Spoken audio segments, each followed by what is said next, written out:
Planejar é você colocar, talvez no papel, na planilha, no telefone, quais são os sonhos que você quer realizar na vida. Quanto custam esses sonhos? Para 100% das pessoas, qualquer sonho ambicioso vai ser impossível no momento que você começa a planejar. Agora, se você tem um plano do tipo, olha, eu ganho 1.000 por mês, eu deveria poupar 1.800 para realizar esse sonho daqui a 10 anos. Se você desistir do sonho, obviamente que daqui a 10 anos você não tem nada. Se você começar poupando não 1.800, mas 50 por mês, você vai ter um pedaço do sonho sendo construído. E ao longo de 10 anos, você pode melhorar o seu conhecimento, ir se aprofundando no assunto, descobrir formas diferentes de realizar seu sonho, né? Vamos lá.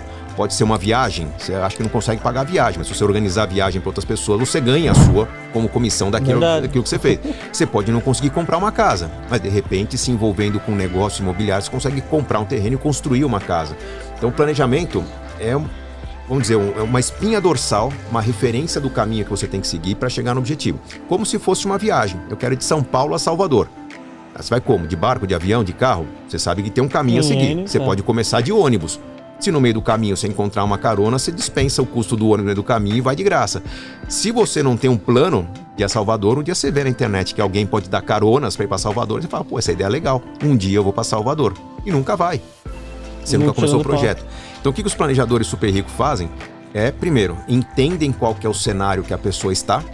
Como é que eles vão ver? A pessoa vai baixar o aplicativo no telefone, vai lá conectar com a conta corrente de cartão de crédito. O planejador, quando entra em contato, já vê o orçamento da pessoa, o padrão de gastos, as frustrações da pessoa, quando está devendo.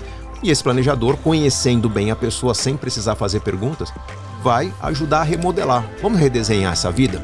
Vamos colocar qualidade de vida, mais lazer no curto prazo? Vamos realizar um sonho de curto prazo para a família perceber que tem um porquê de fazer algum sacrifício? Vamos fazer uma viagem daqui a 2 meses?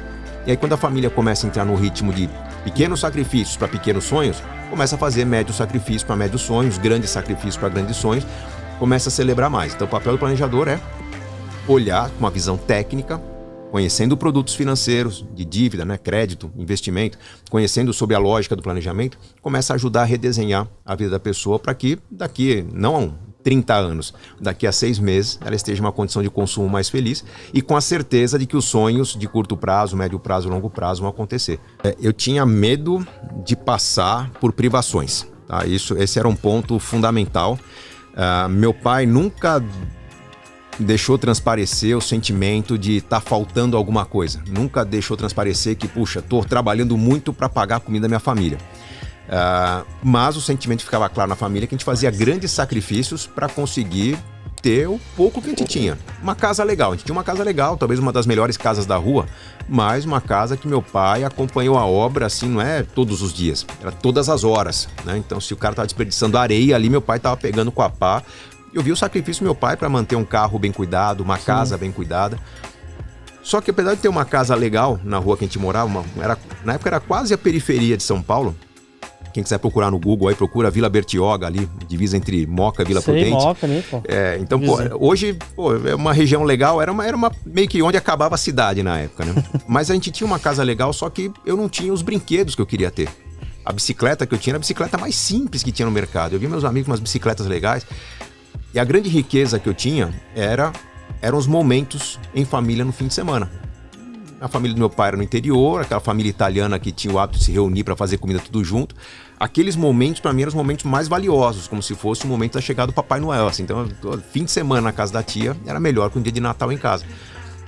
Quando eu comecei a escolher minha carreira, eu queria, primeiro, fazer o meu maior esforço possível no começo para não passar na minha vida o sacrifício que meu pai passou. Imagino. Então, comecei a trabalhar muito, comecei a ponderar muito sobre questões de carreira que iriam me dar valor no longo prazo. Quando eu comecei a trabalhar muito, comecei a juntar muito dinheiro. Inicialmente a ideia era só casar bem, mas teve uma confluência de valor, de situações bem interessantes ali. Eu me preparando para o casamento. Na verdade, quando o casamento estava quase acontecendo, foi a eleição do primeiro governo Lula.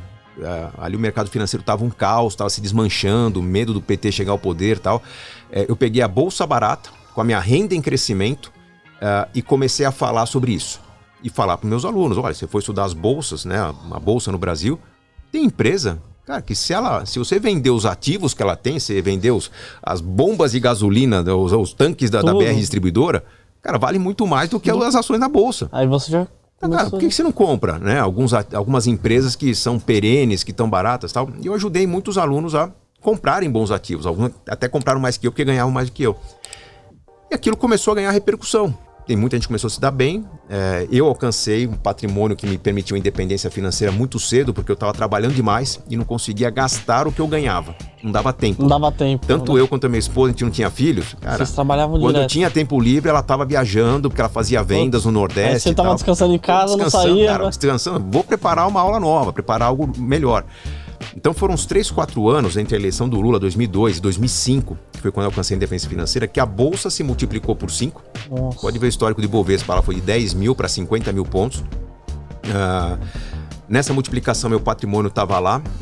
Eu não consegui ajustar meu padrão de vida para consumir mais. E quando eu alcancei a independência financeira, não que a vida estava luxuosa, os números eu tenho de cabeça até hoje. Eu tinha 1 milhão de patrimônio, era muito naquela época. Seria hoje equivalente a uns 3, 4. Era bastante pro momento que eu vivia, considerando a correção. Mas eu tinha um custo de vida de R$3.800 por mês. Então eu tinha um carro popular, um apartamento que... um dormitório e meio, um dormitório, um escritório. Era o suficiente, eu podia parar de trabalhar. Não parei, porque quando eu não precisava mais do dinheiro, eu comecei a aceitar só os trabalhos que eram muito interessantes para mim.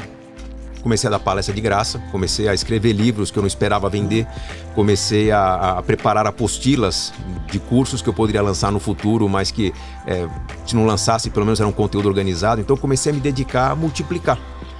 E curiosamente, o fato de estar fazendo algo que eu gostava, comecei a ter mais convites para fazer mais. Legal. Então, um livro fez sucesso, o segundo fez mais sucesso ainda, a editora começou a encomendar o terceiro, o quarto, o quinto. Foi uma sequência grande de livros. 1, 2, 3 palestras não remuneradas deram certo, começaram convites para palestras remuneradas. Quando eu vi, eu estava falando do assunto para muito mais pessoas. E tudo começou quando lá atrás eu vi o Brasil com juros de 24% ao ano. Nossa. Eu aprendi um pouquinho de matemática financeira, eu falava, cara... a conta não fecha, com né? esse juro, se a pessoa cuidar um pouquinho da inflação, se ela administrar a inflação, ela ganha tanto dinheiro no Brasil e não dá para ganhar esse dinheiro nos Estados Unidos, no Japão, na Suíça, na Alemanha. Por que as pessoas não aproveitam? Por que o produto de crédito mais utilizado no mercado é o cheque especial? Então, por não me conformar com aquilo, eu comecei a fazer barulho. Entendi. Alguém me permite dar uma palestra para 30 pessoas? Eu vou. Tem um programa de rádio, aonde? Oeste de Santa Catarina. Quanto que é a audiência? 3 mil pessoas? Eu vou falar. Vou lá. Me permita falar, porque eu tenho uma ideia aqui para as pessoas mudarem de vida. E com isso eu fui construindo uma reputação bastante interessante. Não era o dono do saber. Cada livro que eu escrevi era respondendo às críticas e dúvidas dos livros anteriores, mas eu fui amadurecendo o meu conhecimento. Meus leitores dizem que meu melhor livro é o livro mais recente, A Riqueza da Vida Simples, em que eu faço um convite, não é o que eu trouxe para você. Que eu já ganhei o livro, gente. O Cartas a um Jovem Investidor é um livro que eu lancei em 2008. Obrigado. Aí ele ficou velho, já não era atualizado, eu reescrevi ele para lançar agora. Mas livro original eu escrevi um pouquinho antes da pandemia, A Riqueza da Vida Simples, falando da minha experiência sobre uma casa sustentável, falando da lógica de que, puxa, se eu não consigo bancar minha vida, tem muita gente correndo atrás de renda extra. Mas renda extra, às vezes você tem um filho em casa. Vai deixar seu filho sem a sua atenção? Por que, em vez da renda extra, você não simplifica a sua vida? E aí eu fiz um laboratório. Minha casa de campo nada mais foi do que um exercício de um estilo de vida. A palavra técnica é sobrevivencialista, né? Um estilo de vida que eu não dependa de governo, não dependa de ninguém. Se acontecer uma hecatombe ali, eu consigo plantar no meu sítio, eu consigo criar galinhas e não preciso pagar água, não preciso pagar energia, não preciso de ninguém cuidando do meu esgoto, né? É um sítio autossustentável. E curiosamente, na ponta do lápis ou na linha da planilha, aquela casa de São Roque que as pessoas veem na minha rede social, um terreno de 6 mil metros quadrados, eu consigo pôr 20 pessoas dormindo ali, é uma casa que me custa 1/8 do meu apartamento no centro de São Paulo. E é um apartamento, legal, bom padrão, 200 metros quadrados, mas é um apartamento normal. E é 1/8, né? 1/8. 1/8 se eu vender um apartamento, o que eu gasto em 8 meses da minha casa empata com um mês do apartamento. Então assim, estamos falando de uma casa a 55 quilômetros do centro de São Paulo. É pertíssimo, né? Então, muito perto. Quantas pessoas não lamentam que, puxa, estou me sufocando com um aluguel aqui na comunidade, na favela? Estilo de vida simples, cara, mas às vezes se deslocar um pouquinho pode significar você ter uma casa que permite plantar um pé de fruta, permite plantar alguma coisa que você... suas alfaces, sua horta, ter qualidade de vida, ter espaço, ter onde receber os amigos, a família, né? Ter uma vista e se deslocar um pouco mais para o trabalho, quanto? 10 minutos a mais. ter essa mobilidade geográfica faz uma diferença muito grande. Então, a essência da riqueza da vida simples é parar e pensar o seguinte: você ganha pouco? Onde que as pessoas que ganham o que você ganha vivem bem? Verdade. No Brasil, uma família que ganha 2 mil, 3 mil reais por mês no interior do Piauí e Maranhão, às vezes está com uma casa à beira de um lago, de um rio, está pescando, está vivendo bem e está sem dificuldade alguma, pagando até plano de saúde. Ou, se a questão não é o quanto você ganha, mas onde que as pessoas que fazem o que você faz estão ganhando mais? Porque a sua atividade é escassa. No Brasil, a gente tem pouca mobilidade geográfica. As pessoas só pensam em ir para as grandes cidades. Verdade. Agora que começou um movimento, as pessoas entenderem que a gente tem praticamente um país novo ali no centro-oeste brasileiro, né? Toda uma riqueza sendo construída, uma escassez enorme de mão de obra. Falta gente em grandes... Enquanto a gente fala grandes cidades, né, do centro-oeste, pega a capital do agronegócio. Tive há pouco tempo em Sorriso, no Mato Grosso. Tem menos de 100 mil habitantes. Nossa. Você vê, tudo ali é prosperidade. Aí você vai falar com o empresário e fala: ó, falta um funcionário para minha farmácia, falta um funcionário para minha loja, falta um técnico para a tecnologia da minha empresa, falta um segurança, falta um pedreiro, falta tudo.